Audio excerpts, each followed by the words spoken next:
mohon supaya firman Tuhan bisa berbicara kepada kami dan kami tahu kebenaran, dan biarlah kebenaran itu memerdekakan kami dan mengubah hidup kami sehingga hidup kami menjadi benar. Kami mengucap syukur dalam nama Tuhan Yesus. Amin. Jadi Tuhan suruh kita untuk menjadi garam. Kamu adalah garam dunia. Karena dunia itu seperti daging yang sudah mati, lepas dari sumber kehidupan. Daging yang masih hidup itu tidak akan busuk.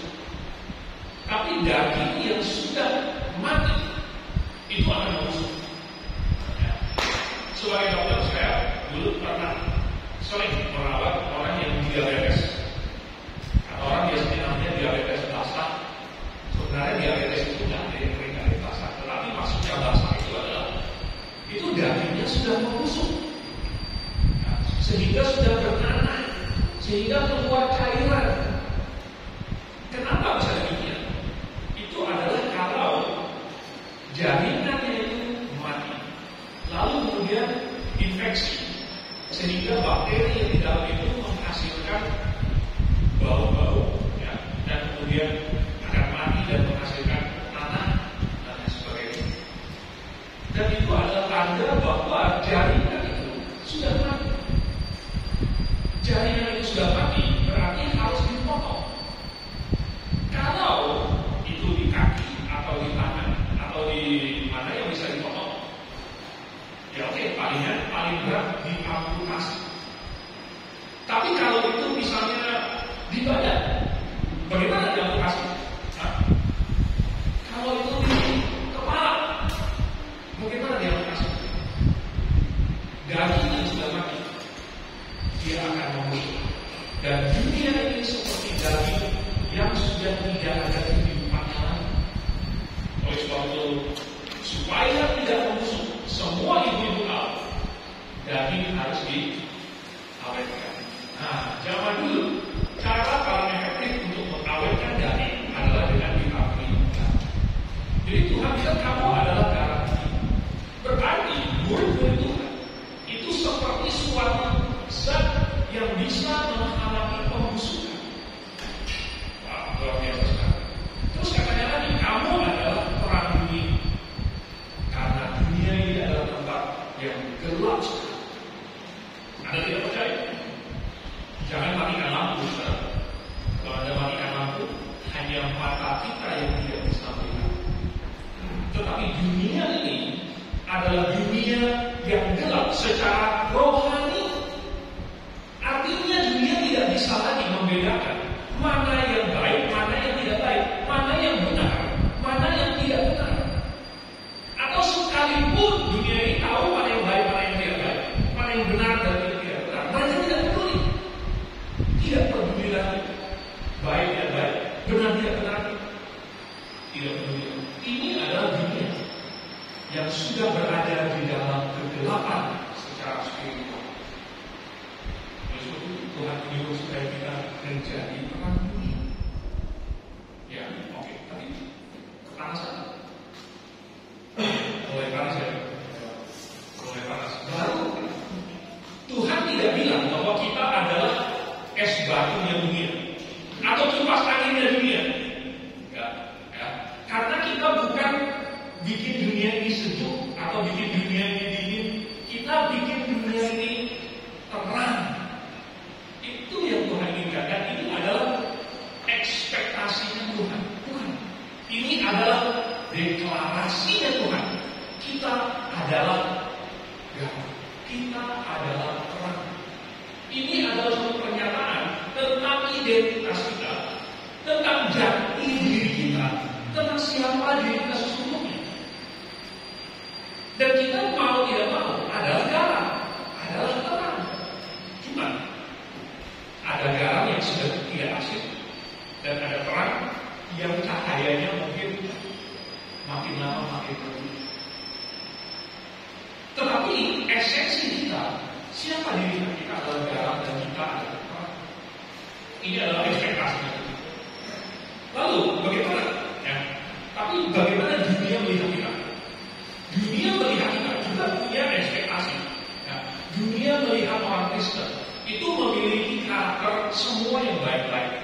Ya, semua orang Kristen itu dianggap orang Kristen itu harus jujur, orang Kristen itu harus rajin, orang Kristen itu harus rajin menolong orang, suka membantu, setia, bisa dipercaya dan sebagainya. Semua yang baik-baik itu dianggap ada pada diri orang Kristen. Dulu waktu saya SMP, saya masih kecil. Waktu saya SMP, saya itu kecil sekali. Badan saya kecil. Saya cuma mulai itu mulai dari SMA kelas 2 atau kelas 3. Ya. Jadi waktu SMP saya kecil sekali. Dibanding teman-teman saya yang lain, saya paling kecil. Biasanya. Ada teman yang sepantaran sih. Tapi dia juga akhirnya nggak makin tinggi. Saya lebih tinggi, akhirnya saya lebih tinggi dari dia. Tetapi waktu SMP saya lebih kecil. Dan semua orang, tapi semua orang tahu bahwa saya orang Kristen. Plus anak pendeta. Dan ada satu teman ini, dia orang muda. Dia selalu jahil. Dan dia kadang-kadang itu tanya sama saya sesuatu itu. Terus kalau saya jawab, dia tambahkan, swear, sumpah ya. Jangan dulu kan, sumpah ini ya. Sumpah benar. Saya tidak pernah bohong. Dia tambahkan, orang Kristen tidak boleh bohong ya. Itu hanya selentingan saja bahwa dia bilang orang Kristen tidak boleh bohong. Tetapi Anda mengerti tidak maksudnya? Ini adalah ekspektasi dunia. Kalau kamu orang Kristen, nggak boleh bohong. Dia bukan orang Kristen, jadi dia boleh bohong. Nah, kalau dia bukan orang Kristen, dia boleh bohong. Kalau kamu orang Kristen, kamu nggak boleh bohong. Nah, saya tidak pernah bohong. Saya kalau bilang iya, artinya iya. Kalau saya bilang enggak, artinya iya. Nggak perlu saya swear, nggak perlu sumpah, nggak perlu saya aneh-aneh. Pokoknya kalau saya bilang iya, iya.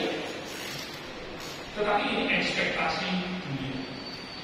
Ekspektasi dunia. Dia tidak punya alasan untuk tidak percaya apa yang saya katakan. Karena saya selalu jujur. Demikian juga orang Kristen di seluruh dunia telah berlaku sedemikian rupa di zaman dulu. Sehingga orang Kristen terkenal dengan sifatnya yang sangat hebat. Itu zaman sekarang makin lama makin tawar nih. Zaman sekarang orang Kristen banyak juga yang berbohong, banyak juga yang curang, banyak yang menipu, banyak yang tidak setia dan lain sebagainya. Tetapi zaman dulu orang Kristen itu terkenal sangat luar biasa lain. George Washington, Anda kenal George Washington? Dia adalah jenderal panglima besar dari pasukan Amerika Serikat. Waktu itu belum Amerika Serikat. Pasukan tentara kolonial yang memberontak terhadap Inggris. Nah, jadi pada waktu itu ada 13 koloni di Amerika, benua Amerika, yang memberontak terhadap Inggris dan kemudian membentuk suatu negara baru namanya Amerika Serikat. Dan perang kemerdekaan Amerika Serikat tahun 1776 dipimpin oleh Jenderal George Washington. Dan Jenderal George Washington ini, dia adalah orang yang memiliki karakter yang luar biasa. Dia orang Kristen. Lalu ceritanya begini. Di suatu kota waktu itu mereka sedang membangun barikade untuk menghalang pasukan Inggris. Lalu waktu George Washington lewat, naik kuda di situ, dia lagi meninjau kota itu. Lalu dia melihat bahwa ada seorang kopral di situ sedang berkaca pinggang ini, ya. Kemudian nyuruh-nyuruh prajuritnya, aduh ini katanya punya di sini segala macam. Terus George Washington dari atas kuda itu bertanya, Tuan, kenapa kalau kurang orang, Tuan tidak bantu prajuritnya Tuan? Lalu si kopral itu bilang, saya kopralnya, ya. Saya suruh prajuritnya. Oh, begitu. Lalu George Washington turun dari kuda. Lalu dia bantuin prajurit itu membangun barikade tersebut. Sesudah selesai, George Washington bilang sama kopral, lain kali kamu kekurangan prajurit untuk membangun pertahanan. Silakan kamu minta sama pemain panglima utama, dan dia akan turun dan bantu kamu.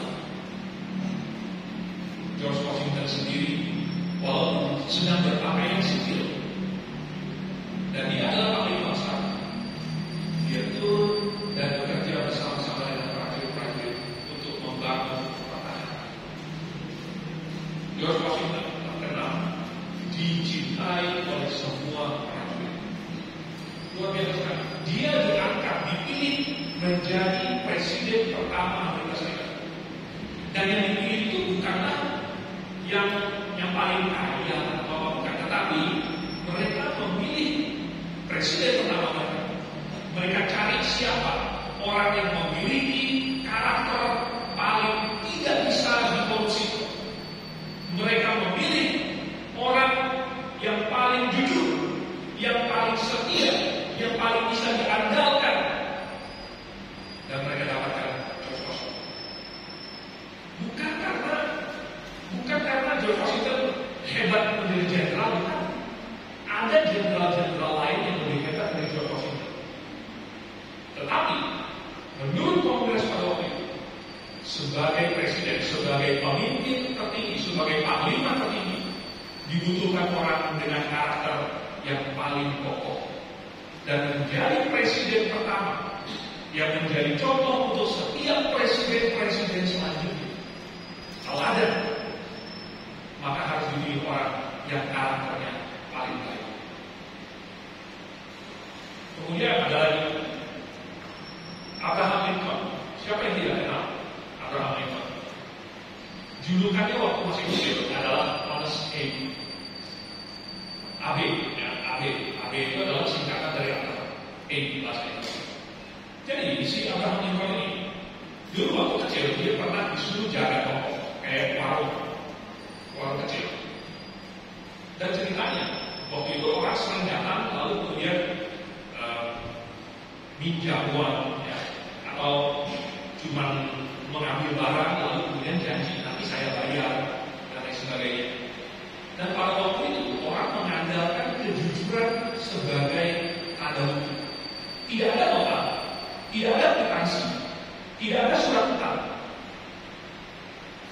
dan orang mengandalkan perkataan bibir sebagai bukti dan jaminan. Dan Abraham Lincoln ini terkenal sebagai orang yang sangat jujur, bisa dipercaya. Pernah suatu ketika ada customer yang beli barang, lalu kemudian uangnya kelebihan. Sesudah si Abraham Lincoln hitung-hitung, uangnya kelebihan. Lalu pada hari itu juga, sesudah tokonya itu, dia berjalan 5 mil untuk mengembalikan uang kelebihan. Pada waktu itu, ya, Abraham Lincoln tidak kaya, dia tidak pernah kaya, dan dia rela berjalan tidak pakai kuda. Dia berjalan 5 mil. 5 mil situ dan 5 mil balik, berarti 10 mil, itu kira-kira 16 km. 16 km itu jalan kaki lumayan. Hanya untuk mengembalikan uang kelebihan. Sehingga dia dikenal dengan julukan AB yang jujur, honesty. Tidak perlu takut, gak akan ditipu sama dia. Dia akhirnya menjadi pengacara. Dia bukan pengacara yang paling hebat. Dia bukan pengacara paling pintar. Dia tidak selalu memenangkan kasus, tetapi dia dipilih menjadi presiden Amerika Serikat karena dia memiliki karakter yang jujur, karena dia memiliki karakter yang luar biasa. Ada presiden lagi yang lain, Theodore Roosevelt. Theodore Roosevelt ini adalah seorang cowboy. Sebelum dia menjadi pimpinan, dia tadinya adalah cowboy. Presiden Amerika Serikat sangat beragam latar belakangnya. Ada yang jenderal, ada yang petani, kayak si Abraham Lincoln, pengacara, jadi presiden. Ada yang cowboy, jadi diambil jadi presiden. Dan barusan ada pengusaha Donald Trump jadi presiden juga. Lalu si Theodore Roosevelt ini pernah dia waktu sedang di ranchnya, lalu kemudian menemukan ada 100 sapi jantan yang liar, ya, yang lain gitu.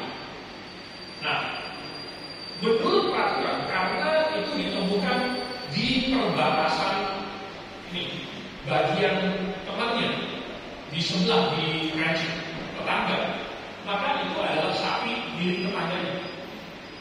Lalu kemudian mereka menyiapkan itu, biasanya sapi itu ditempelin dengan besi panas supaya ada logonya, jadi orang tahu ini sapi ini siapa. Lalu karyawan si Theodore Roosevelt ini menyiapkannya, itu logonya si Theodore Roosevelt. Si Roosevelt langsung bilang, apa yang kamu lakukan? Itu lambang siapa? Nah, lalu karyawan bilang, nggak apa-apa bos, nggak akan ada yang tahu bahwa kita ketemu sapi ini di ranch mana. Nggak akan ada yang tahu. Jadi karena kita yang temukan, kita yang tangkap, maka ini saya akan kasih lambang, kasih logo ranch kita. Lalu Theodore Roosevelt langsung bilang, jangan, itu punya tetangga.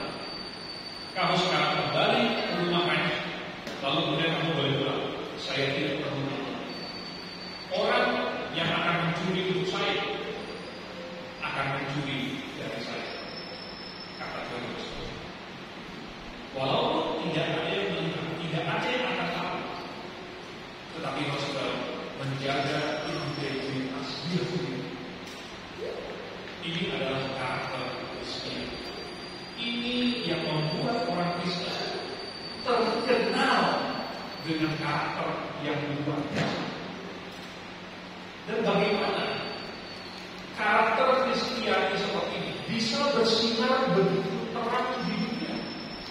Karena dunia ini begitu gelap. Karena dunia penuh dengan orang-orang yang ada dosa di dalam hati. Kita tinggal melihat saja di dalam hati kita sendiri.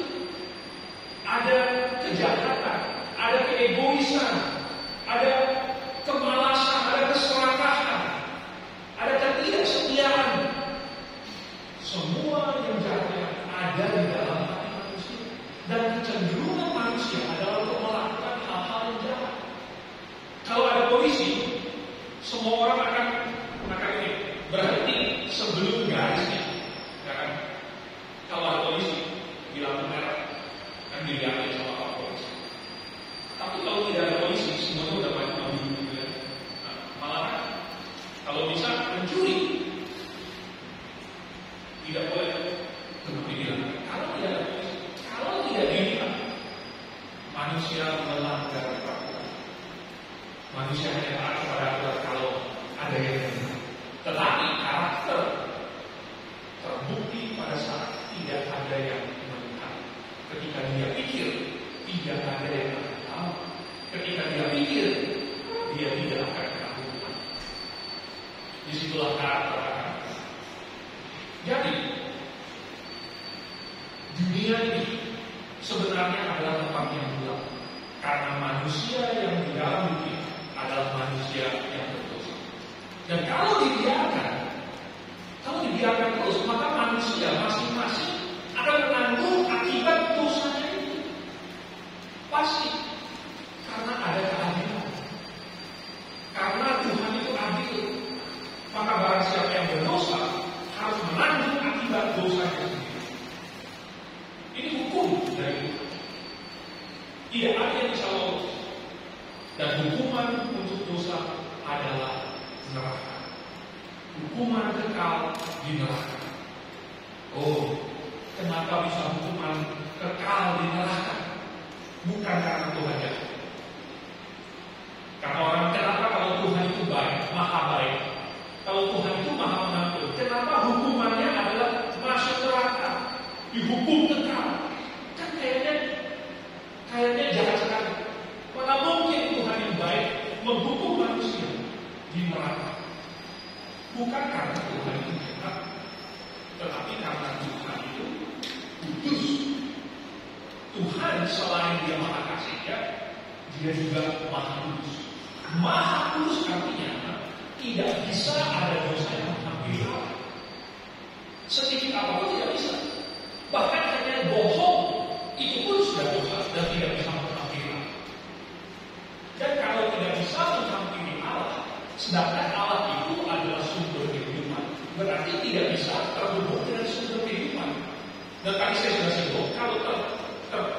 dari sumber kehidupan namanya itulah sebabnya maka manusia yang berdosa pasti mati, karena manusia tidak bisa bersama dengan Allah yang kudus. Manusia berdosa, Allah kudus, Allah hidup, manusia mati. Kalau manusia mau hidup, harus bersama-sama Allah. Kalau gitu tidak boleh berdosa. Kalau berdosa harus terpisah dari Allah. Oleh sebab itu maka dosa itu pasti harus dihukum dengan maut. Nah, walaupun manusia ada coba macam-macam cara. Coba cara apa untuk menghapuskan dosa? Ada yang mencoba menghapus dosa dengan cara ditimpa dengan amal ibadah. Oh, benar? Bisa nggak? Bisa nggak dosa itu dihapuskan pakai amal ibadah? Coba aja. Ya, coba misalnya kalau saya berdosa, saya membunuh, saya tembak Brigadir J. Ya, saya tembak. Ini saya nggak tahu sih sampai tembak ya. Saya belum tahu. Tapi seandainya saya tembak. Lalu kemudian saya bilang, sebagai gantinya saya akan sumbang kepada panti asuhan, saya akan sumbang kepada rumah sakit. Kira-kira bisa diterima? Bagaimana keluarga dari Brigadir J? Itu saja, kamu sudah tembak orang. Lalu kemudian kamu dengan yang bilang, oke, saya tinggal sumbang panti asuhan, sumbang rumah sakit, bikin jalan tol, bikin jalan layang atau apalah gitu. Selesai. Tidak. Yang namanya pelanggaran harus dihukum. Tidak bisa pelanggaran itu dibayar dengan datang ke gereja. Oh, saya sudah terima orang. Ya udah, saya akan datang ke gereja. Saya datang ke gereja. Oh, saya akan saking rajinnya datang ke gereja. Saya dapat 7 kali seminggu. 7 kali seminggu datang ke gereja. Lumayan rajin ya? Saudara, ada yang tinggal di gereja. Saya sendiri tinggal di gereja. Udah berapa kali? Kalau masuk surga, lewat kerajinan datang ke gereja, saudara, saya pasti masuk surga. Karena saya tinggal di gereja. Tetapi datang ke gereja tidak membuat dosa saya impas. Tidak ada ibadah, tidak ada amal, tidak ada perbuatan manusia yang bisa mencuci dosa seperti rinso mencuci dosa. Tidak. Oleh sebab itu, maka satu-satunya cara dosa itu bisa diselesaikan adalah kalau dia dihukum. Dia dihukum. Dan Tuhan yang adalah Maha Kasih, maka Dia berkata bahwa Dia sendirilah yang akan menanggung hukuman. Hukuman itu ditanggung oleh Tuhan Yesus di atas salib yang seperti ini, bukan persis, tetapi di atas semua salib. Bukan Yesus yang berdosa, tetapi Yesus yang mati. Bukan Yesus yang berdosa, tetapi Dia yang tanggung hukuman mati. Tetapi hukuman matinya siapa yang dia tanggung? Hukuman mati manusia, hukuman mati saya dan Anda dan semua manusia di muka bumi ini. Hukuman mati manusia yang ditanggung oleh Tuhan. Dan Tuhan Yesus memberikan kesempatan bagi barang siapa yang mau lepas dari hukuman, yang mau saya tanggung hukumannya, bisa, asalkan mau percaya kepada Tuhan, mau menerima Tuhan Yesus sebagai Juru Selamat. Tetapi Tuhan tidak bisa dibodohi. Ya, Tuhan tidak bisa dibodohi. Sehingga ada orang yang berkata dalam hati, oh saya mau ditanggung dosanya sama Tuhan Yesus, tetapi saya tetap mau hidup berdosa. Saya mau masuk surga, tetapi saya masih tetap mau berdosa. Bagaimana? Memang Tuhan sebodoh itu? Tuhan tidak sebodoh itu. Oleh sebab itu ada syaratnya, yaitu bahwa orang yang mau diampuni harus bertobat. Harus bertobat, dan itu namanya mengakui dosanya, kemudian menyesal dan bertekad di dalam hati bahwa dia tidak akan melakukan dosa lagi. Sungguh-sungguh menyesal, dia bertobat. Ini yang Tuhan minta. Barang siapa yang percaya kepada Yesus, yang bertobat dari dosanya, maka dia diampuni. Inilah sifat Tuhan yang maha pengampun. Bahwa sekalipun manusia itu sudah berdosa, dan sekalipun manusia sepantasnya dihukum di neraka, tetapi Tuhan rela mengampuni kita dengan cuma-cuma, tanpa kita harus membayar apapun, hanya dengan kita bertobat saja, hanya dengan kita terima Tuhan Yesus. Tidak membutuhkan apapun yang lain. Tidak perlu harus datang ke gereja rajin, tidak perlu harus dibaptis, tidak perlu harus kasih persembahan, tidak perlu harus bikin ini, bikin itu, ada ritual, ada upacara, ada ini, itu. Tidak perlu. Tidak perlu mengucapkan kalimat-kalimat tertentu, tidak ada. Cukup hanya dalam hati percaya dan bertobat saja. Dan Tuhan berjanji bahwa Dia yang adalah pendamaian untuk dosa seisi dunia, maka Dia akan mengampuni dosa itu kalau kita bertobat, kalau kita mengakui. Bapak Ibu Saudara sekalian, inilah yang namanya kabar baik, bahwa barang siapa yang bertobat, dia bisa diampuni. Yesus yang akan mengampuni, Allah yang akan mengampuni. Kalau Anda belum pernah berdoa dan percaya kepada Tuhan Yesus, meminta Yesus menjadi juru selamat, maka Anda belum diampuni, maka Anda belum menerima pengampunan. Anda perlu lakukan hari ini. Lalu bagi barang siapa yang bertobat, Tuhan akan berikan kepada dia suatu hati yang baru. Tadinya semua manusia memiliki hati yang sudah tercemar oleh dosa, sehingga di dalamnya ada banyak hal yang hitam, ada banyak hal yang jahat, ada banyak kecenderungan untuk melakukan hal-hal yang tidak benar. Itu ada di dalam hati manusia.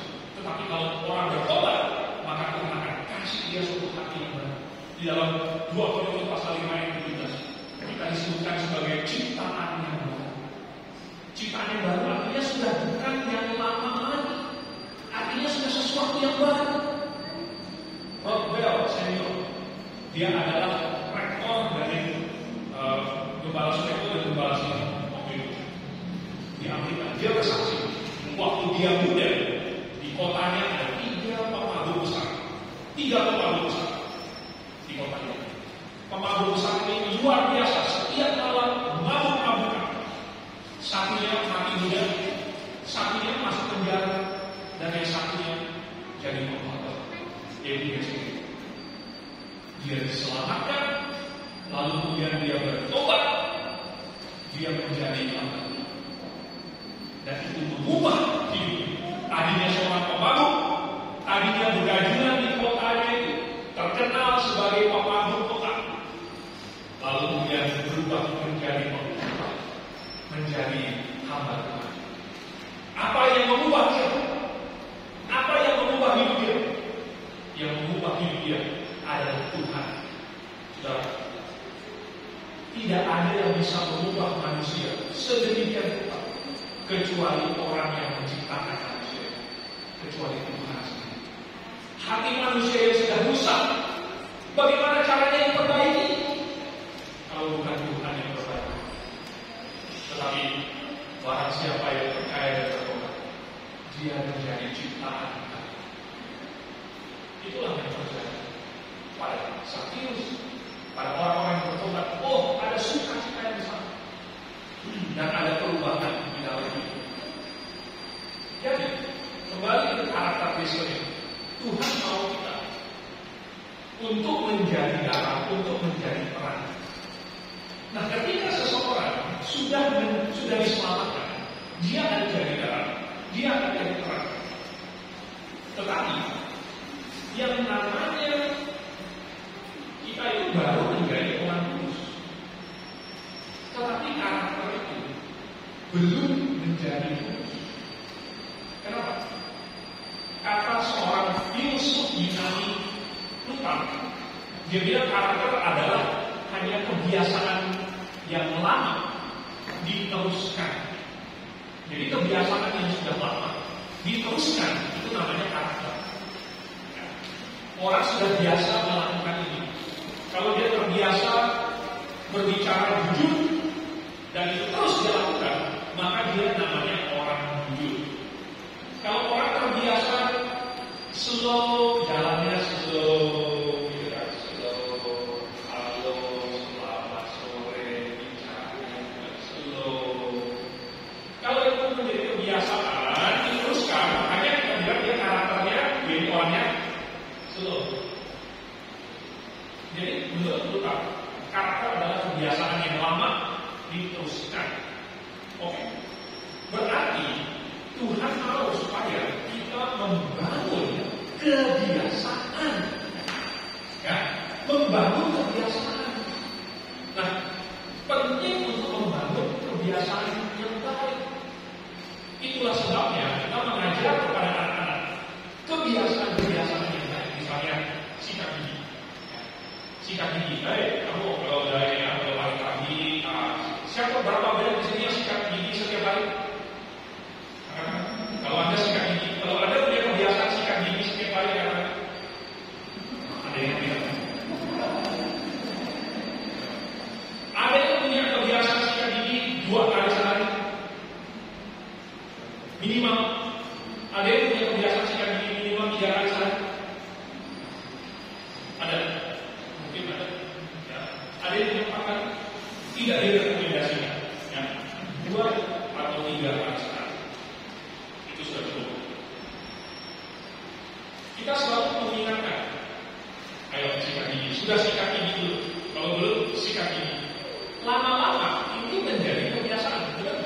Sehingga kalau kita tidak sikat gigi, rasanya gimana? Belum, rasanya belum tidak enak. Karena kita sudah biasa dan ketika kita tidak melakukannya, kita merasa tidak enak. Itu sudah menjadi kebiasaan. Kita ini adalah makhluk yang sikat gigi. Itu kebiasaan. Nah, jadi membangun kebiasaan yang spiritual ini juga penting. Dan membangun kebiasaan yang spiritual tidak bisa dipisahkan dari bergabung dengan jemaat lokal. Karena orang yang sudah diselamatkan, dia harus bersama-sama dengan Tuhan. Dia harus melakukan kehendak Tuhan. Dan itu berarti dia harus berada di dalam jemaat lokal. Membangun karakter yang konsisten. Itu seiring dengan pertumbuhan iman. Iman itu ada terdiri dari 3 komponen, yaitu 1, pengetahuan, perasaan, dan kebenaran. Di dalam jemaat lokal diajarkan kebenaran, lalu kita belajar dan kita menambah pengetahuan. Menambah pengetahuan misalnya dari mana? Menambah pengetahuan misalnya, oh ini ada kata Alkitab penjelasan mengenai perumpamaan domba yang hilang, perumpamaan penadur, perumpamaan suka, perumpamaan harta terpendam. Oh ada perumpamaan ini, oh ada cerita ini, oh ada pengajaran ini. Itu semua memberitahukan kepada kita sebenarnya Tuhan punya sifat seperti apa. Tuhan sifatnya seperti apa, keinginan Tuhan seperti apa. Oh, pengetahuan ini akan menumbuhkan di dalam diri kita suatu kehendak. Saya mau melakukan yang Tuhan inginkan. Saya mau menjadi orang yang penuh dengan ucapan syukur karena Tuhan sudah mengasihi saya sedemikian rupa. Saya mau mengasihi Tuhan kembali karena Tuhan sudah memberkati saya sedemikian rupa. Saya mau mengembalikan kasih kepada Tuhan karena Tuhan memimpin saya sedemikian rupa. Saya mau berjalan sesuai dengan rencana Tuhan karena Tuhan sudah memperingati saya sedemikian rupa. Saya mau menghindari larangan-larangan yang Tuhan tahu akan menjatuhkan saya. Dari pengetahuan memberikan kita kemampuan dan kehendak untuk menjalankan perintah Tuhan. Itulah yang namanya pertumbuhan. Dan lalu seiring dengan pertumbuhan maka ada teori dan ada praktek. Kalau cuma teori doang, itu namanya omdo. Ada tahu apa itu omdo? Omong doang. Cuma tahu teorinya begini, teorinya begitu. Tetapi prakteknya di mana? Saudara, prakteknya adalah di dalam jemaat lokal, di dalam gereja. Anda tahu harus mengasihi Tuhan, tetapi prakteknya apa? Apakah tempel stiker di mobil itu I love Jesus? Nggak ada gunanya. Stiker itu nggak ada gunanya. Nah, ibaratnya kalau misalnya hari ulang tahun pernikahan saya dan istri, lalu saya cuma tulis stiker gitu di tempel di depan itu kamar I love you. Apa itu cukup? Nah, udah dikasih tanda, nggak cukup. Nah, nggak cukup karena kalau cuma stiker doang I love you, nggak cukup. Nah, itu bukan apa-apa, itu cuma stiker doang. Tetapi apakah kita benar-benar mengasihi Tuhan? Apa buktinya? Yaitu kita berada di dalam jemaat pelayanan, kita mengasihi Tuhan lewat melakukan sesuatu untuk Tuhan. Makanya ada aktivitas di dalam jemaat. Yaitu apa? Yang paling sederhana saja, paling sederhana itu adalah datang rajin kebaktian. Rajin dan kebaktian ini paling sederhana, paling sederhana, paling mendasar. Kalau kita datang kebaktian saja tidak rajin, tidak ada keinginan, bagaimana kita bisa berkata saya mengasihi Tuhan? Tidak bisa. Kalau kita mau tahu kehendak Tuhan, tetapi kita mendengarkan firman Tuhan saja, aduh, mendengarkan firman Tuhan, apa lagi itu lagi bosan. Bagaimana kita mau melakukan kehendak Tuhan? Bagaimana kita bisa tahu kehendak Tuhan? Harus ada prakteknya, dan prakteknya selalu di dalam jemaat lokal. Ada berbagai karakter Kristen yang dipraktekkan lewat beraktivitas di dalam gereja lokal. Misalnya, ini adalah aktivitas spiritual. Ya. Ini adalah aktivitas gereja. Anda bisa ikut terlibat di dalamnya. Misalnya yang menjadi panitia, yang ikut di dalamnya segala macam mengatur ini dan itu. Oh, ada tanggung jawab. Ini adalah karakter Kristen. Ada kerja keras, ada menolong sesama, ya, tidak egois dan lain sebagainya. Ada kejujuran, ada kesetiaan, ada tepat waktu, ada segala macam karakter Kristiani di dalam kita melayani Tuhan, di dalam kegiatan perjuangan. Semakin banyak kegiatan perjuangan, maka ada semakin banyak kesempatan bagi kita untuk melatih karakter Kristiani. Ini semakin banyak. Misalnya karakter Kristiani itu adalah murah hati. Ini salah satu dari buah. Salah satu buah. Murah hati. Murah hati itu artinya apa? Murah hati itu artinya bukan hatinya murah hati. Tetapi murah hati itu artinya dia mudah untuk memberikan kepada orang lain. Mudah memberikan kepada orang lain. Sudah tidak ada yang lebih baik lagi untuk Anda berikan daripada kepada Tuhan. Ya. Memberikan kepada Tuhan itu lebih baik daripada apapun yang lain tanpa berkecuali. Padahal ada banyak yang bagus. Ada keluarga kita yang kita kasih. Ya. Memberikan kepada keluarga adalah suatu hal yang mulia. Memberikan kepada orang tua adalah suatu hal yang mulia. Memberikan kepada saudara yang membutuhkan adalah hal yang mulia. Memberikan kepada orang-orang miskin yang membutuhkan adalah hal yang mulia. Tetapi memberikan kepada Tuhan, selain itu adalah hal yang mulia, adalah hal yang harus kita lakukan. Karena Tuhan telah memberikan kepada kita lebih mahal daripada seluruh ini. Maka untuk melatih karakter Kristen ini, kita perlu berada di dalam jemaat lokal, kita perlu aktif di dalamnya. Maka semakin kita aktif di dalamnya, semakin kita melatihnya, kita akan semakin bertumbuh. Dan kemudian itulah yang akan terpanjang. Dan itulah yang akan menerangi dunia sehingga ketika dunia melihat silau. Karena terangnya begitu bercahaya. Kenapa dia begitu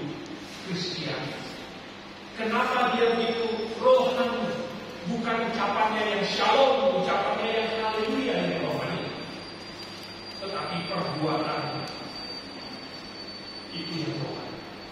Tetapi saya harus memberikan peringatan ya, bahwa Tuhan biasanya akan mengizinkan orang yang bertumbuh untuk mengalami pencobaan. Oh, justru orang yang sedang bertumbuh Tuhan kasih cobaan. Betul sekali. Karena justru pencobaan itulah yang menguji karakter. Karakter itu dilatih di dalam kondisi yang tenang, tetapi karakter itu diuji dalam kondisi yang sulit. Ketika kondisi masih tenang, kita dikasih kesempatan untuk melatihnya, mengulang-ulang sampai menjadi kebiasaan, sampai menjadi karakter. Yaitu waktu lagi tenang, misalnya lagi tenang, Indonesia lagi bebas, rajin dapat waktunya setiap minggu. Rabu malam juga datang PK, hari Sabtu datang, hari apa segala macamnya ada kegiatan datang, akhirnya menjadi orang yang rajin dalam pelatihan. Tetapi itu belum terbukti sampai ada tantangan, baru terbukti. Lalu dan apa? Godaan, teman ngajak, mari kita pergi jalan-jalan. Wah, tapi ada pelatihan. Pilih mana? Pilih jalan-jalan atau pilih pelatihan? Ada tantangan. Tapi suatu saat yang ada yang melarang, ada yang membatasi, tidak boleh pelatihan, ada yang menyegel. Disitulah nanti teruji karakter. Pada saat Tuhan memberikan kesempatan yang tenang itu adalah untuk membangun karakter, membangun kebiasaan, tetapi itu nanti harus diuji. Oleh sebab itu, yang sedang bertumbuh akan mengalami pencobaan. Tetapi bukan berarti pencobaan itu akan menjatuhkan. Tujuannya bukan. Tujuannya adalah supaya kita menjadi makin kuat. Nah, saudara, ada satu tips bagaimana membangun karakter Kristiani. Nanti terakhir, karena waktu saya cepat, yaitu membangun karakter Kristiani dengan mengajak orang datang ke gereja. Ya. Rupanya mengajak orang datang ke gereja adalah salah satu cara terbaik untuk membangun karakter Kristiani. Kok bisa? Karena begini, kalau kita lagi mengajak, kita lagi menginjil, lagi bersaksi kepada orang, datang ke gereja itu. Tapi di saat yang sama, kita ajak, kita bolos sekolah yuk. Gimana? Kira-kira orangnya datang ikut kita ke gereja? Nah, ayo kita ke gereja. Tapi habis kita ke gereja, kita ada diskon itu. Gimana? Ayo kita ke gereja. Kita ini sekarang ada ayat firman Tuhan nih. Ini kamu mau gak rokok? Nyambung atau tidak? Enggak nyambung. Kalau kita mau menyelamatkan teman kita, kalau kita mau mengajak dia datang ke gereja, kita akan tampilkan yang terbaik. Kita akan menunjukkan, kita akan membawa diri kita sebaik-baiknya. Kalau sudah mau datang, wah puji Tuhan sekali. Saya ngajak sekian teman saya, nggak ada 10% yang datang. Tapi kalau teman saya datang, saya mau dia duduk di mana? Saya mau dia duduk di paling depan situ. Kalau bisa persis di bawah khotbahnya di situ, kayak Maria di bawah. Ya, biar dia dengerin, supaya dia pakai ini aja, pakai kayu kalau mudah saya itu pakai tulisan dia. Kalau bisa supaya dia serius mendengarkan. Jadi saya akan bawa dia datang. Dan ini di grafik juga seperti itu. Ya, di grafik juga seperti itu. Saya perhatikan kalau jemaat ada bawa temannya, bawa keluarganya. Kalau kebetulan datang, dia akan bawa aku duduk di depan. Dan dia akan duduk sama-sama di depan. Yang tadinya duduk di belakang biasanya, tapi kalau bawa teman, tiba-tiba duduknya di depan. Kalau begitu, kenapa nggak tiap minggu dia bawa teman? Nanti dia akan lebih hebat terus. Dengan membawa orang datang ke gereja, kita membangun karakter Kristiani kita sendiri. Dan itu yang Tuhan ingin. Kita ajak teman kita yang satu, kita ajak teman kita yang satu, kita ajak. Dan sambil kita memperlihatkan kepada mereka bahwa Tuhan mengasihi mereka. Masakan kita jahat sama mereka. Dan kita mau bilang bahwa Tuhan mau menyelamatkan. Kalau kita sungguh-sungguh mendoakan dia, kalau kita sungguh-sungguh mau dia diselamatkan, maka kita pasti akan berbuat baik kepada dia. Itulah karakter Kristiani. Itulah menjadi darah. Itulah menjadi terang. Hanya dengan satu hal yang sangat sederhana, yaitu dengan mengajak teman kita datang ke gereja. Maka kita membangun karakter yang Kristiani di dalam. Ini tidak gampang. Hanya saja menunjuk dia, kembali dia itu sudah pernah jadi sales. Wah, betapa sulit. Menginjil itu sulit. Tetapi sudah menyelamatkan satu jiwa. Itu adalah kebahagiaan yang tidak terkira. Dan Anda akan bahagia karena satu jiwa yang Anda selamatkan. Mari kita berdoa.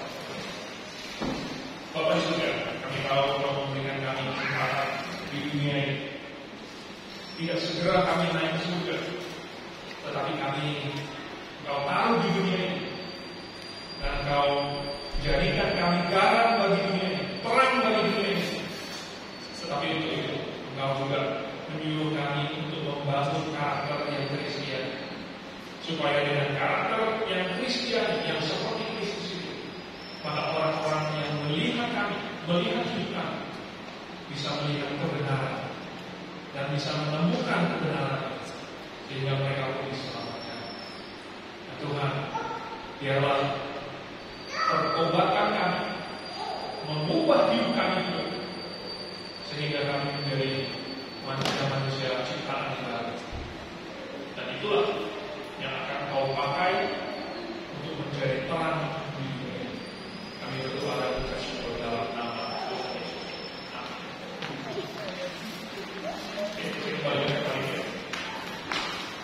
Terima kasih. Saya ke sisi jawab dulu. Kami para peserta dari hari ini, karena sesi pertama ini tentang membangun karakter Kristen dalam jemaat. Tadi sampaikan tadi, siapa tahu ada beberapa pertanyaan yang ingin ditanyakan. Sekarang kami berikan kesempatan untuk sesi kali ini 3 orang yang berdahulu mempertanyakan sesi kali ini. Silakan kalau ada. Ya, bertanya tentang apa saja juga boleh. Apa saja juga boleh. Kita masih punya waktu sekitar 1 lagi sebelum kita makan malam. Jadi gamesnya diganti dengan tanya jawab. Iya, boleh. Nah, apakah ada pertanyaan dari Bapak Ibu dan saudara sekalian? Mungkin banyak yang malu-malu dipancing gitu.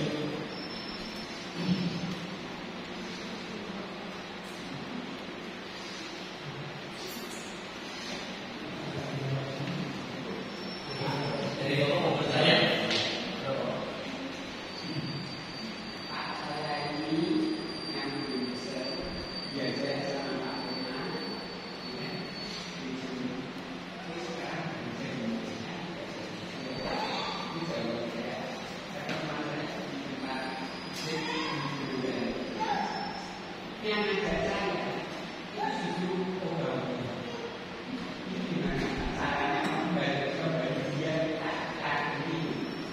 Ya, jadi Bapak siapa namanya?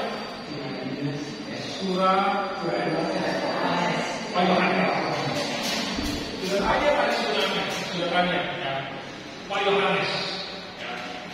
Jadi begini, ada orang lagi jalan-jalan, lalu kemudian tersandung, lalu dia lihat di situ ada bagian tersandung batu. Tajam batunya. Kakinya berdarah. Tapi itu batu berlian. Apa yang dilakukan oleh orang itu? Tendang kali batunya? Atau dia pungut? Kalau ini berlian, tetap saya masukin dulu. Benar nggak? Mau itu sudah saya tersandung, saya kakinya terluka. Kalau ini berlian, saya masukin kantong. Bapak Yohanes sudah nyasar ini, ya. Atau kemana itu? Diajak sama orang yang ogah-ogahan. Mau iblis pun yang mengajak, terserah. Tapi kalau yang diajarkan di sini adalah kebenaran, itu adalah berlian. Sebenarnya apa sih yang diajarkan di sini di Biblia? Nomor satu yang paling utama adalah bagaimana cara manusia masuk surga. Semua agama di dunia ini mau masuk surga, tapi caranya beda-beda. Caranya beda-beda. Dan aneh-aneh. Semua agama punya cara masing-masing aneh-aneh. Ada yang menyembah sapi, saking kudusnya sapinya. Maaf, kotorannya itu kudus dan disembah. Ada yang menyembah matahari, ada yang menyembah batu, ada yang menyembah patung, ada yang menyembah leluhur. Macam-macam cara. Ada yang datang ke gereja. Cara masuk surga datang ke gereja. Ada yang dengan dicelupin ke dalam air atau dipercikin pakai air atau minum anggur pakai roti. Macam-macam cara masuk surga. Tapi semua itu salah. Kenapa salah? Iblis yang bikin supaya manusia salah percaya. Biar mereka percayanya masuk surga, mereka kira masuk surga, padahal masuk neraka. Karena cuma ada satu cara manusia bisa masuk surga, yaitu kalau dosanya ditanggung sama Tuhan Yesus. Kalau orang ditanggung dosanya, maka tidak ada lagi sisa dosa yang harus dia tanggung sendiri. Tidak ada. Karena semua dosanya dari awal sampai yang terakhir masih mungkin dia lakukan sudah ditanggung oleh Tuhan Yesus, sudah dihukumkan, dan dia nggak usah tanggung itu sendiri. Hukumannya sudah ditanggung sama Tuhan. Cuma itu cara. Dan tidak harus bayar. Tidak ada satu rupiah pun. Rupiah itu masih lumayan tinggi. Ya. Sekarang itu di Sri Lanka. Di Sri Lanka mata uangnya itu jatuhnya udah lebih dalam daripada sumur. Ya, di Sri Lanka itu mau bayar 1 juta pun mata uangnya apa sih? Sri Lanka. Lupa. Itu nggak bisa. Tapi kita nggak usah bayar. Satu mata uang Sri Lanka pun nggak perlu bayar. Karena seandainya kita perlu bayar, maka pengampunan itu terlalu mahal untuk kita beli. Terlalu mahal. Jadi Tuhan tidak pungut bayaran. Cukup cuma percaya dan bertobat saja. Cuma itu yang itu. Sebaik itu, semurah hati itu. Dan kalau Bapak mau terima, baiklah, maka Bapak akan diberi kuasa menjadi anak Allah. Itu yang dijanjikan di dalam Yohanes pasal 1 ayat 12. Kemudian ada janji lagi di 1 Yohanes pasal 5 ayat 13. Semua hal ini kutuliskan kepada kamu, supaya kamu yang percaya kepada nama anak Allah tahu bahwa kamu memiliki hidup yang kekal. Percaya nama anak Allah memiliki hidup kekal. Dengan mulut orang mengaku dia diselamatkan, dengan hati orang percaya dibenarkan. Sesederhana. Dan kalau seseorang percaya kepada Tuhan Yesus, maka dia akan diberikan hati yang baru. Saya sendiri mengalami ini. Sebelumnya saya anak yang nakal. Ya. Saya di Amerika. Saya pernah kena hukuman terberat di bawah dikeluarkan dan skosing. Saya kena 2 kali hukuman karena saya nakal. Ya. 1 kali itu biasanya orang kapok. Saya 2 kali. Karena saya belum diselamatkan. Tetapi sesudah saya diselamatkan, saya nggak pernah kena hukuman. Ya. Bukan karena kapok, tetapi karena berubah. Sebelumnya, saya anak pendeta yang sudah biasa ikut kebaktian, sudah biasa mendengar khotbah, tetapi nggak pernah serius. Karena saya orangnya nggak bisa diam. Saya orangnya itu harus selalu sesuatu yang menarik, sesuatu yang menstimulasi pikiran saya. Jadi saya khotbah itu saya nggak tertarik. Kenapa? Karena belum diselamatkan. Tetapi sesudah saya diselamatkan, mendengar khotbah menjadi sesuatu yang menyenangkan. Gak bisa dibayar. Kok bisa? Kok bisa mengikuti kebaktian itu menjadi sesuatu yang menyenangkan? Kok belajar firman Tuhan menjadi sesuatu yang nikmat? Kok melayani Tuhan menjadi cita-cita? Bukan karena apa? Karena ada perubahan. Karena saya sudah itu. Ya, barang siapa yang mau, bukan hanya Pak Iman, bukan hanya saya, siapapun yang mau percaya kepada Kristus, itu seperti mengambil berlian.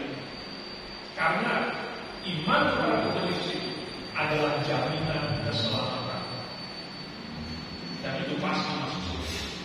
Kalaupun saya mati hari ini, saat ini juga saya mati, saya masuk surga. Bukan karena saya hebat, tetapi karena janji Tuhan tidak bisa gagal. Karena Tuhan tidak bisa bohong. Dan Tuhan sudah janji bahwa barang siapa yang percaya kepadanya memiliki hidup yang kekal. Kalau mati akan bersama-sama dengan Tuhan di surga selama-lamanya. Dan saya tahu saya percaya. Berarti berdasarkan janji itu, saya memiliki kepastian masuk surga. Ya. Dan saya sarankan, cari gereja yang benar, yang diri. Di sini ada banyak, ada penginjil Kristen, penginjil karisma, penginjil Niko, penginjil Gembalarian, penginjil Supri. Terlalu kinclong jadi nggak kelihatan. Sebelumnya terlalu kinclong, jadi silau saya. Ada banyak yang bisa ngobrol sama-sama, ya. Dan bertanya tentang firman Tuhan. Cari gereja yang cocok, tapi yang benar itu. Ya, itu yang harus dilakukan.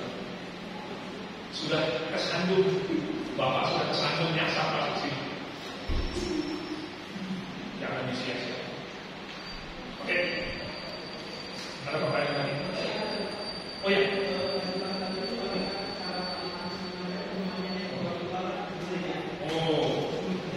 Harus menjadi anggota jemaat. Ya, harus jadi anggota jemaat.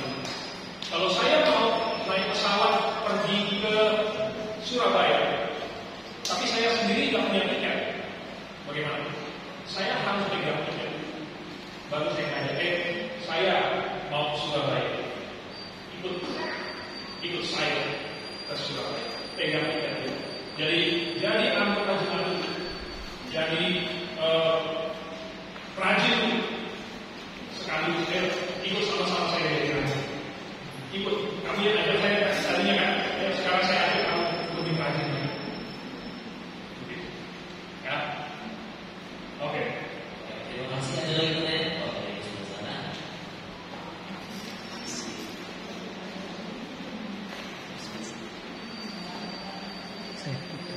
Nggak kedengeran. Ya.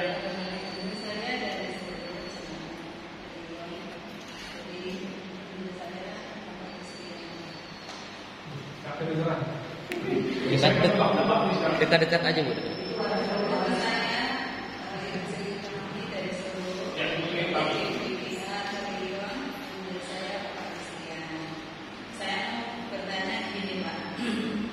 Jadi tadi sudah dijelaskan tentang bahwa kunci masuk surga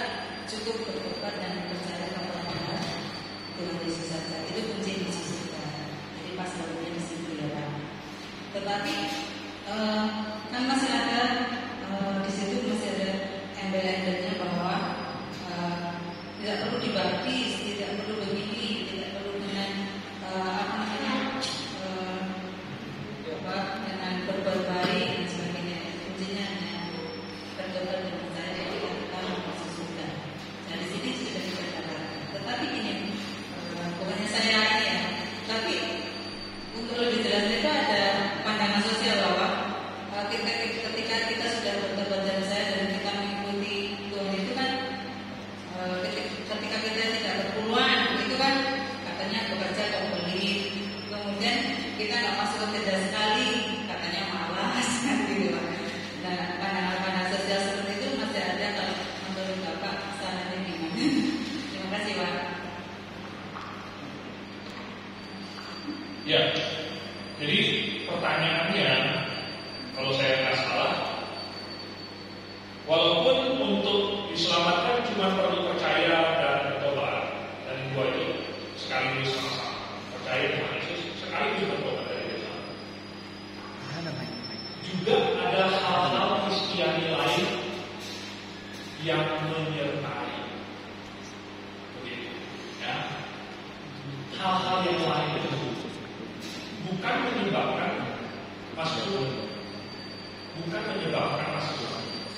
Hal-hal yang itu cuma menyertai orang yang sudah pasti masuk surga.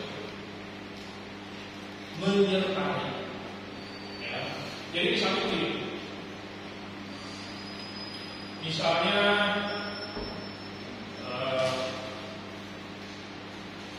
atau gini, ini sebenarnya sesuatu hal yang sangat alamiah, bahwa orang yang sudah berubah, hidupnya ikut berubah.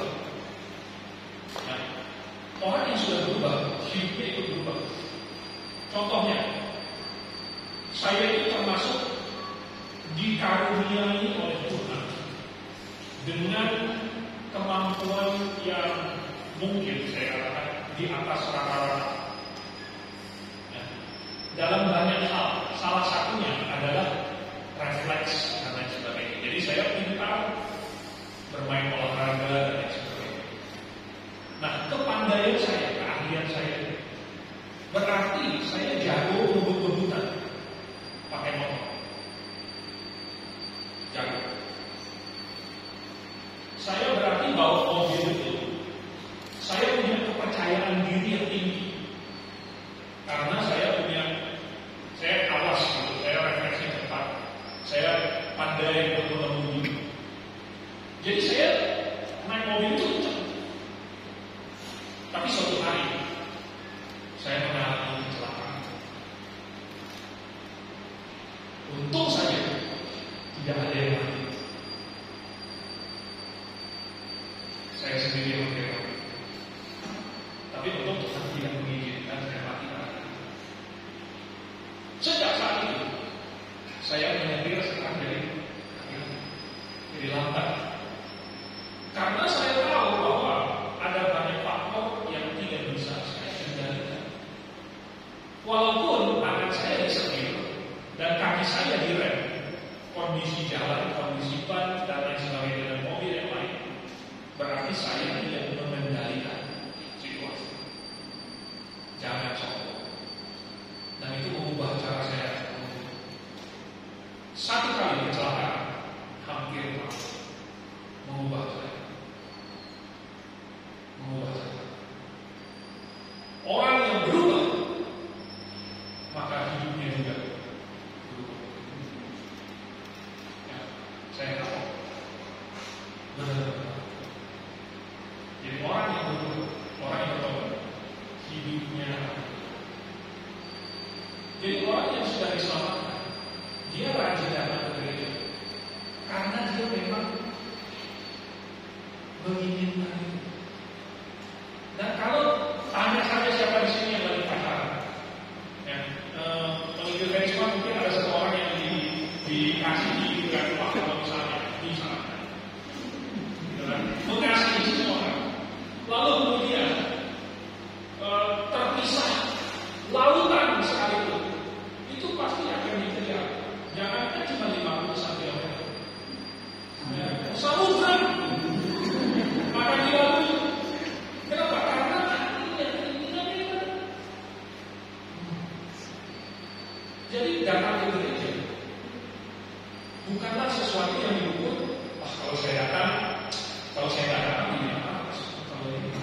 Kalau saya bilang perpuluhan nanti itu tidak masuk ke dalam pikiran. Ya, di grafik memang mengajarkan kita ada yang namanya persepuluhan dan ada pengajaran kenapa kita memberikannya dan peruntukannya untuk apa. Tetapi tidak pernah dipaksakan. Ini adalah persembahan seseorang kepada Tuhan yang sukarela. Tidak pernah pas Suhento, Pak Stephen atau saya atau Diakan atau siapapun yang menanyakan udah perpuluhan dulu di bulan itu. Tidak pernah.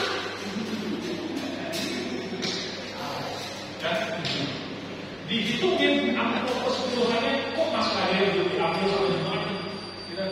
Nggak ada ini, nggak pernah. Kan? Jadi saya kasih tahu bahwa misalnya rajin datang ke tempat segala macam itu tidak pernah ada konsiderasi pemikiran. Lu datang nggak ya? Kalau nggak datang nanti dibesukin sama pelindung Kristen nanti gimana? Wah itu nggak pernah pemikirannya bukan itu. Pemikirannya adalah sebenarnya saya cukup sehat. Saya lagi sakit nih, saya sehat nggak ya? Kalau saya nggak sehat, ya oke lah. Pemikirannya itu, saya bisa atau tidak? Kalau saya bisa, saya akan. Bukan nanti tidak pernah. Jadi inilah perubahan pada cara pikir seorang. Karena itu menyertai pertobatan di dalam. Nah kalau misalnya di agama yang lain memang itu semua bersifat eksternal. Makanya puasa katanya kan banyak yang diam-diam nggak puasa gitu. Kok bisa begitu ya? Diam-diam nggak puasa. Itu artinya ibadah puasanya itu untuk kelihatan orang punya, untuk dilihat orang.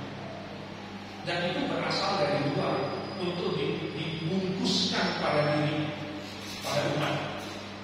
Kita tidak orang Kristen, kita tidak seperti itu. Kita berasal dari dalam diri kita sendiri. Saya memang mau melakukan ini. Saya mengasihi Tuhan. Saya akan rajin datang ke Tuhan. Saya akan belajar firman Tuhan. Saya akan baca Alkitab. Ini adalah firman Tuhan. Bukan karena saya mau ada program baca Alkitab 1 tahun selesai dalam 1 tahun. Hari ini saya baca Alkitab ya. Kalau saya nggak baca Alkitab hari ini, besok saya mesti 2 kali. Gitu. Pemikirannya bukan itu. Ya, pemikirannya bukan itu. Tapi adalah kalau saya mau baca karena ini sudah menjadi kebiasaan saya. Saya baca Alkitab, saya belajar firman Tuhan. Begitu. Gak ada orang yang mikir saya mau nafas ya. Nafas ya. Ini sesuatu yang alami. Saya mau berdoa.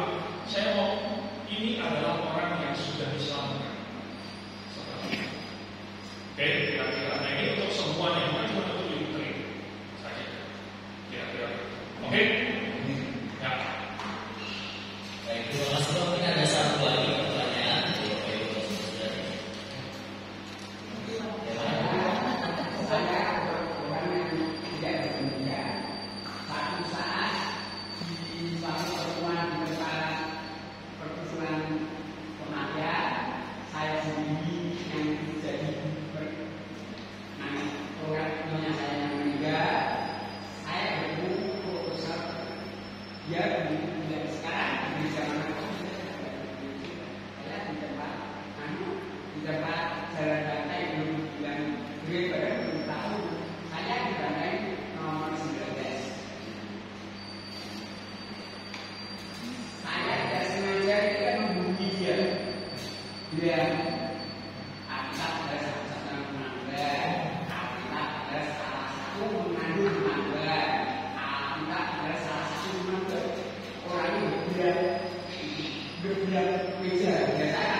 Yaitu bertemu dengan profesor doktor teologi juga hebat, lalu dia bilang sama beliau masih saudara sih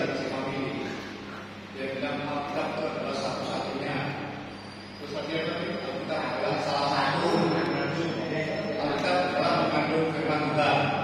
Mereka kepala itu malah berbalik saja. Begitu kira-kira. Lalu pertanyaannya apa?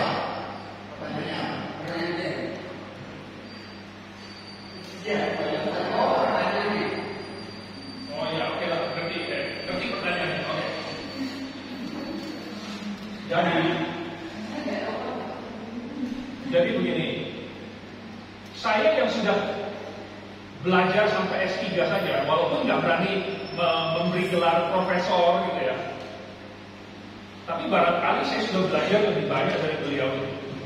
Karena saya belajar kedokteran, belajar teologi juga, belajar yang lain.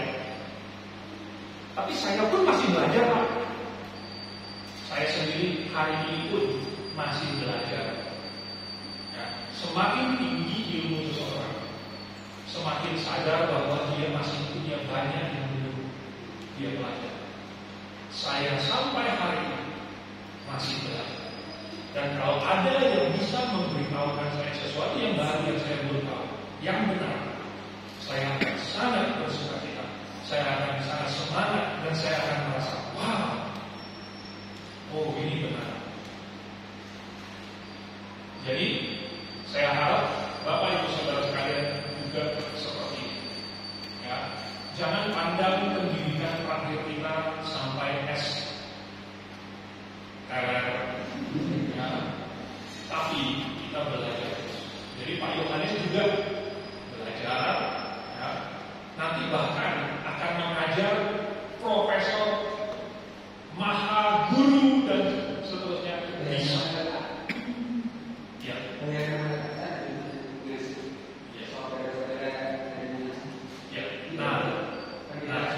Betul. Tetapi pendidikan yang setinggi apapun, yang bayarannya semahal apapun, kalau salah itu mau salah. Ya. Kalau salah itu no. Jadi dia mau profesor, doktor, kalau dia salah maka itu no. Jadi Grafe biasanya mengadakan blog kelas di Jakarta 2 kali setahun. 2 kali setahun ini mengundang semua siapapun di seluruh Indonesia, bahkan dari mancanegara, boleh datang ke kelas 5 hari, Senin sampai Jumat. Ini adalah kesempatan yang sangat baik untuk belajar. Saya yakin Pak Yohanes nanti siapapun di sini bisa belajar banyak kalau ikut kelas. Dan ajak Bapak Profesor itu supaya dia bisa tahu yang mana yang benar, barulah bisa diluruskan. Kira-kira. Ya, jadi saran saya, kalau Pak Yohanes sudah bisa ketemu dengan dokter dan bisa bicara dengan dokter, bahkan punya kesempatan menggurui dokter, Bapak Yohanes sendiri harus mengisi diri dengan pengetahuan yang benar. Oke? Ada Pak Bimo sudah? Ya, saya mau tanya. Begini, kembali itu kita tahu di luar sana banyak gereja-gereja atau jemaat-jemaat yang juga percaya kepada yang namanya Yesus. Tetapi dalam prakteknya mereka itu melakukan misalnya baptisan bayi, baptisan fisik, lalu kemudian mereka mempraktekkan bahasa roh, lalu pendeta-pendetanya itu mereka bernubuat, mereka merasa mendengar suara-suara Tuhan, lalu mereka mengusir-usir setan dan lain sebagainya. Pertanyaan saya, apakah mereka juga diselamatkan?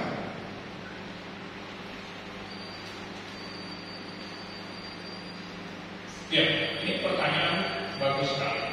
Tapi untuk menjawabnya saya tarik balik sampai ke Taman Eden.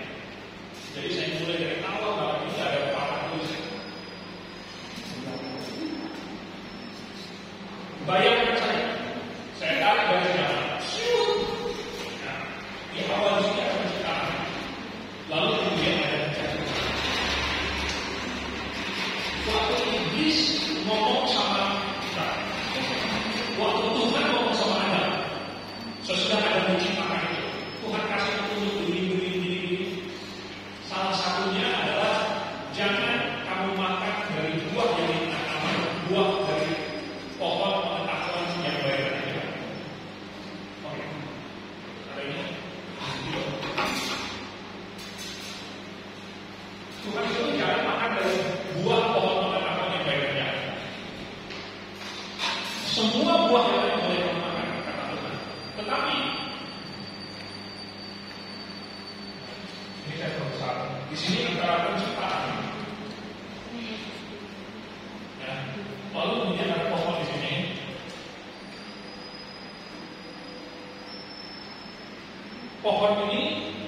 satu-satunya yang buahnya nggak boleh dimakan.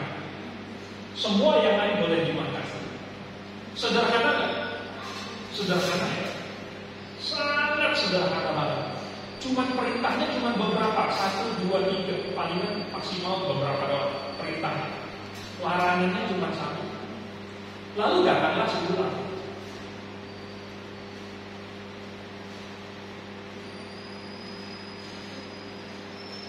Waduh,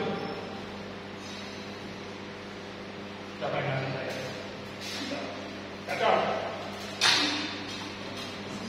Terjadi perang juga.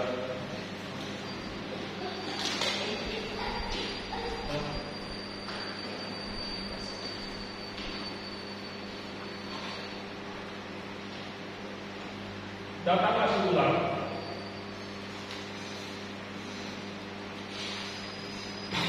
Lalu dia bilang sama Hawa, tentunya semua pohon di taman ini nggak boleh dimakan buahnya. Jadi dari perintah yang sangat sederhana, tiba-tiba dikasih ujian. Ujian. Ini ulangan. Langsung Hawa dikasih pilihan ganda. A, benar. B, salah. C, tidak tahu. D, bikin jawaban sendiri. Maka si Hawa pilih D, dia bikin jawaban sendiri. Dia bilang, oh, ya semuanya ini boleh dimakan kecuali yang ini. Yang di sini tidak boleh dimakan, disentuh pun tidak boleh. Nanti kamu mati. Ya, berarti ada penambahan di sini. Yang tadinya kata Tuhan tidak boleh makan dari pohon ini. Ya. Iblis bilang tidak boleh makan semua. Ini beda kan? Lalu kemudian si Hawa bikin sentuh pun tidak boleh. Nanti mati.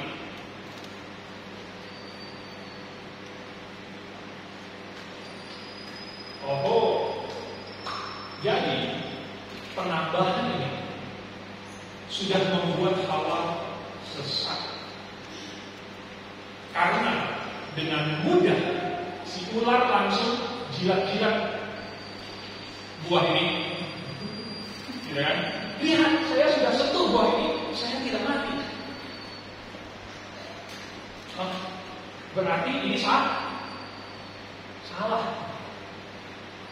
Kalau ini salah, jangan-jangan ini juga salah. Lihat kan? Berarti karena si Hawa bikin ini dan salah, akhirnya dia jadi ragu. Matinya jangan-jangan juga salah. Jangan-jangan Tuhan salah. Berarti yang benar siapa? Iblis yang benar.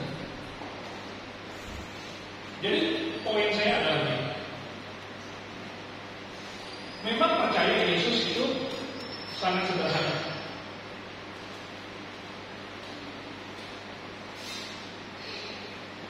Sederhana sekali. Dan anak kecil umur 11 tahun pun seperti saya percaya kepada Yesus sudah cukup untuk selamat. Encik-encik tua yang umur 90 tahun percaya Yesus itu sudah cukup untuk selamat. Cukup. Penyamun di sisi Tuhan Yesus yang sudah terengah-engah, pokoknya percaya Yesus sudah cukup buat dia untuk selamat. Sesederhana, segampang. Tapi kalau misalnya datang ujian, maka dibutuhkan lebih banyak lagi poin-poin untuk mempertebal kepercayaan. Ya, sehingga saya tidak akan termakan dengan misalnya harus plus sunat. baru selamat. Ya. Maka kalau saya ngerti, ini salah. Ya, saya ngerti. Tapi kalau saya nggak ngerti, maka saya akan bimbang. Oh, benar ya, perlu disunat ya. Oh, kalau itu saya cepat-cepat sunat ya, biar bisa diselamatkan. Meski ditambah baptisan ya. Kalau saya nggak ngerti, ya, saya akan cepat-cepat dibaptis deh kalau itu. Lebih bagus lagi kalau di Sungai Yordan. Oke, kalau gitu saya langsung beli tiket tur berikutnya. Meski ini begini ya, meski begitu ya. Kalau semua ini saya nggak ngerti, maka iblis akan hembuskan satu demi satu kesesatan. Kayak si ular menghembuskan ini kepada Hawa. Dan saya akan diserang terus. Saya akan ragu-ragu terus. Benar gak sih? Saya percaya Yesus ini selamat. Kalau saya berdosa gimana? Kalau saya jatuh ke dalam dosa gimana? Kalau saya nggak ikut kebaktian sudah 1 bulan ini gimana? Kalau saya masih pegang hiyo untuk ini, ada yang meninggal misalnya. Kalau keluarga saya meninggal, saya pegang hiyo. Kalau orang Tionghoa ya, orang Tionghoa itu pegang hiyo itu seperti menyembah leluhur. Kalau saya pegang hiyo gimana? Saya masih masuk surga apa enggak? Dan macam-macam lagi. Kalau saya nggak ngerti, ini akan menggoyahkan iman saya. Ya, maka saya perlu untuk mengetahui segala. Jadi gereja-gereja yang mengajarkan percaya Yesus, mungkin nggak ada orang yang kebetulan percaya Yesus dan diselamatkan. Mungkin, ya, mungkin, tapi itu kebetulan. Itu kebetulan, dan itu adalah kasih karunia Tuhan. Karena untuk diselamatkan memang sesederhana. Tetapi segera sesudah itu, kalau dia diterpa oleh badai, ular, lalu kemudian mulai memasukkan banyak hal-hal yang salah yang lain, ini bisa bergeser. Yang tadinya selamat, lalu kemudian menjadi tidak selamat. Apa tandanya orang menjadi tidak selamat? Adalah kalau imannya sudah tidak pada Yesus. Imannya sudah bergeser kepada sunat. Imannya bergeser kepada baptisan. Imannya bergeser kepada ibadahnya, kepada amalnya, kepada usahanya, kepada mengikuti jejak Tuhan Yesus, kepada kesempurnaan hidup dia. Kalau imannya bergeser, kalau bukan kepada Yesus lagi, maka dia sudah tidak bisa dikatakan beriman.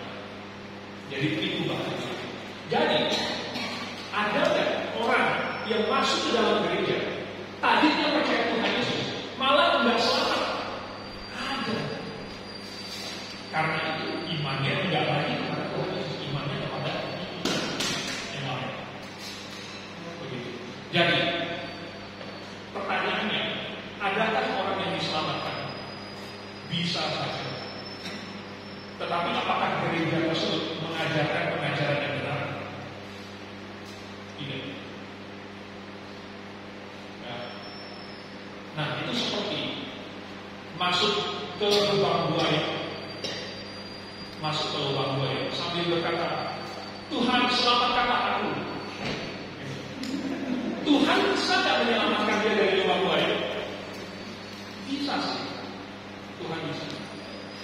Ya, tetapi kalau dia salah beriman kepada Tuhan yang mana itu, dia masuk ke lubang buaya. Jadi jangan. Ya, itu bahaya. Yang itu seperti si ular nanti pasti akan menguji dia. Karena terlalu tipis pengertiannya. Oke? Terima kasih. Baik, setelah ini kita